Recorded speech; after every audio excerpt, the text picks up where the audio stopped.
Leer una novela, sino como leer algo que tiene mucha más profundidad de lo que dicen las palabras, van a entender en esa misma frase varias cosas. Primero, que los apóstoles y los discípulos de Jesús estaban reunidos, y estaban reunidos cuando se acercaba el día de Pentecostés. No el día de la venida del Espíritu Santo, el día de Pentecostés. Y el día de Pentecostés para los judíos era la segunda fiesta más importante.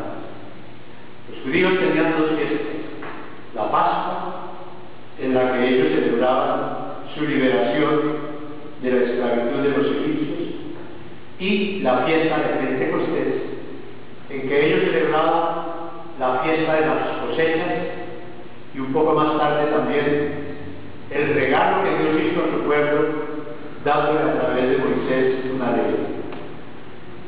Por tanto, para la fiesta de la Pascua y para la fiesta de Pentecostés, Jerusalén se llenaba de gente.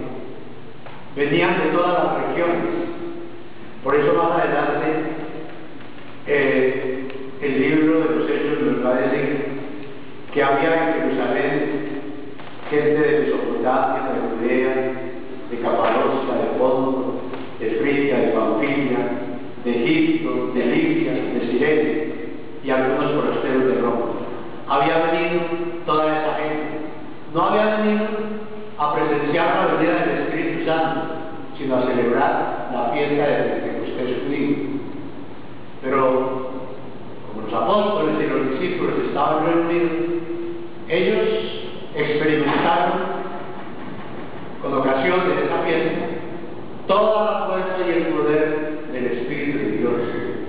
Se llenaron de ánimo y valor, y se sintieron obligados a dar cumplimiento al mandato que Jesús les había dado: vayan por todas partes, anuncien el Evangelio a todos los pueblos, hagan discípulos de todas las naciones de la tierra. Es como un entusiasmo que nos anima, que nos contagia, que nos llena de fuerza, que nos llena de vigor. Es como si hubieran recibido fuego del cielo.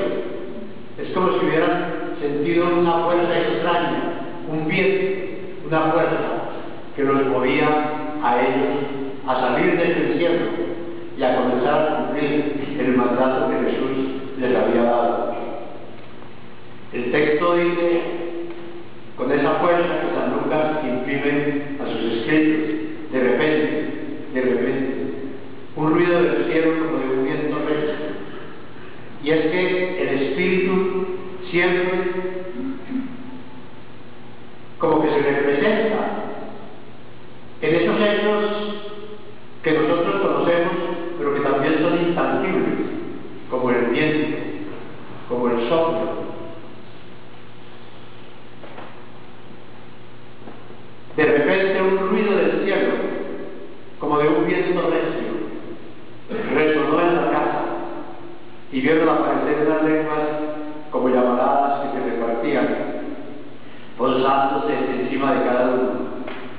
Y lo más interesante, se llenaron todos del Espíritu Santo y empezaron a hablar en lenguas extranjeras, cada uno en la lengua que el Espíritu les sugería. Ese fenómeno que señala San Lucas es definitivo en la iglesia.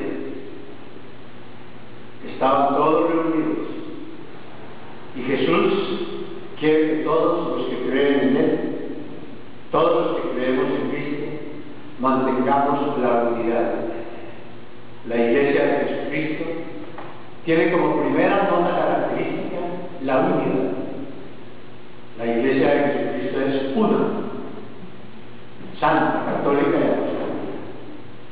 Pero en la Iglesia de Jesucristo no puede haber división, y esa unidad la señala San Lucas con esas solas palabras: estaban todos reunidos en el mismo lugar. Luego, en la Iglesia de Jesucristo, que es una, se ha habla un solo lenguaje, el lenguaje de la fe, el lenguaje de la verdad, el lenguaje del amor a Dios. Y ese lenguaje es comprensible para todo el que quiera abrir su alma al Espíritu de Dios. Muy curioso que los apóstoles pues eran analfabetos. Ellos no eran hombres salidos de universidades, ni con maestrías, ni con doctorado, ni con títulos, pero tenían una gran fe, un conocimiento profundo de Dios, y sobre todo estaban en ese momento iluminados y fortalecidos por el Espíritu de Dios. Cuando ellos salen, todo el mundo entiende de qué se trata, todo el mundo comprende de qué están hablando. Y no es que los apóstoles hubieran salido a hablar en diversas lenguas, no. Yo les pongo un ejemplo muy sencillo. Es que nosotros, los seres humanos, además del lenguaje, este lenguaje oral, tenemos también una manera no formal de darnos a entender. Es lo que se llama el lenguaje no verbal. Y a través de ese lenguaje no verbal podemos dar a entender muchas cosas. Cuando un hombre comienza a enamorarse de una niña, puede que no sea capaz de decirle ninguno, pero si le manda un regalo, ese regalo es un lenguaje. La niña con ese regalo entiende todo lo que él hubiera querido decir. Y miren ustedes los niños. Hay un grupo de niños, hay uno ruso, uno chino, un japonés. Se pueden jugar, se entienden muchísimamente. Para ellos el idioma no juega. Ellos entienden el lenguaje del juego. Pues toda esta gente que estaba en Jerusalén, siendo tan distinta, entendía que estaba sucediendo algo nuevo. Y ese algo nuevo era lo que veían en los apóstoles, en los discípulos, que aparecían radiantes, jubilosos, llenos de alegría, de fuerza, y que comenzaron a hablar sin miedo,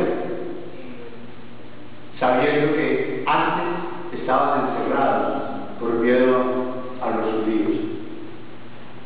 Pues bien, es tanto lo que podríamos nosotros hablar de esta realidad del Espíritu, esa realidad del Espíritu que está en cada uno de nosotros. Nosotros no tenemos que ir a buscar a Dios en las universidades, en los libros. Dios está dentro de mí.